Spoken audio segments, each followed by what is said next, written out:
வணக்கங்க. உங்களுக்கு ஒன்று சொல்லித்தர்றேங்க. நீங்கள் கேட்குறது கேட்காது உங்கள் இஷ்டம். அதை வந்துங்க, நீங்கள் வந்து தாய் பாப்பனுடைய குழந்தையா இருக்கணும். நான் சொல்கிறது அப்போ தான் பொருந்தும். நீங்கள் கிட்டத்தட்ட ஒரு 25 வருஷம் வளர்ந்து அம்மாவுடைய அரவணைப்பிலேயே இருக்கிறீங்க. 25 வருஷம் கழித்து உங்களுக்கு கல்யாணம் ஏற்பாடு நடக்குது. பொண்ணு தொலைவிட்டே இருக்காங்க. சரியான வழி வாங்க கண்ணுக்கு அந்த பொண்ணு கிடைக்கல. அதனால தொலைவிட்டே இருக்காங்க. தீவிரமாக தொலைவுறாங்க. பையனுக்கு வயசாயிருச்சு, கல்யாணம் பண்ணி வைக்கணும். தீவிரமாக தொலைவுறாங்க. தொலைவும்போது நம்ம குடும்பத்துக்கு நம்ம பாருங்கள், ஈன்றெடுத்த தாயும் தகப்பனும் பார்ப்பாங்களா அந்த பொண்ணு? அதைய யோசனை பண்ணுங்க. தாய் தகப்பனை பார்ப்பாங்களா? பார்க்க வைக்கணும்னா அந்த அளவுக்கு அவங்களுடைய சொசைட்டியெல்லாம் விசாரிக்கணும். இவங்க எப்படிங்க, அவங்க ஃபாதர் எப்படி, அவங்க மதர் எப்படி, அவங்க அம்மாவை அவங்க அப்பாலாம் எப்படி பார்த்துட்டு இருந்தார், எப்படி இருக்குது, அவருடைய அம்மா அப்பாலாம் இப்போ எங்கே இருக்காங்க, யார் அரவணைப்பில் இருக்காங்க, இதெல்லாம் விசாரிச்சுட்டு தான் கல்யாணம் பண்ணணுங்க.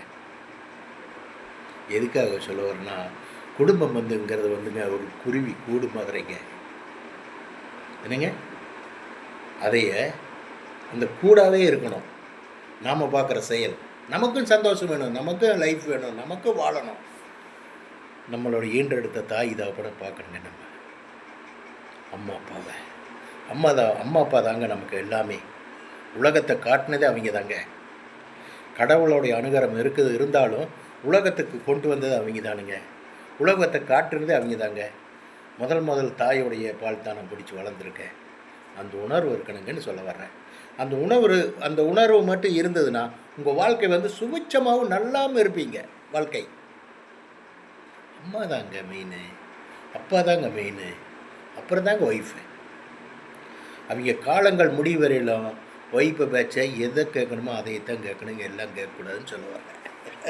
பெண்களுக்கு என்னை பார்த்தா கொஞ்சம் கோபம் வரும். எதையும் கேட்கக்கூடாதுங்க.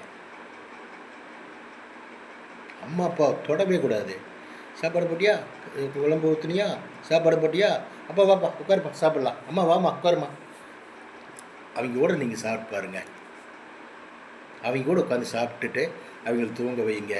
படுத்ததுக்கப்புறம் நீங்கள் எல்லாம் இது பண்ணிட்டு நீங்கள் இப்போ தூங்கி பாருங்கள். வாழ்க்கை சுபிட்சமாக இருக்குங்க. வாழ்க்கை பிரகாசமாக இருக்கும். என்னங்க, இதெல்லாம் இறைவன் பார்த்துட்டே இருப்பார். உங்களோட செய்கை பூராமே வச்சுட்டுங்களா. நான் ஒரு முருக பக்தனுங்க. நாளை காலையில் நான் மாலை போட போகிறேன் முருகனுக்கு. தைப்பூசத்துக்கு மாலை போட்டேங்க, போயிட்டு வந்தேன். மறுபடியும் அவர் கூப்பிட்றாரு, வர சொல்கிறாரு. மறுபடியும் மாலை போட்டு பழனி போயிட்டு வருவேங்க. வாக்கிங் முடிச்சுட்டு வந்து உங்களுக்கு ஒரு வீடியோ போடுறேன். நான் வீடியோ போடுறது வந்து ரொம்ப ஓசனை ஓட்ட வேண்டிய வீடியோங்க. வச்சுட்டுங்களா, பாய்.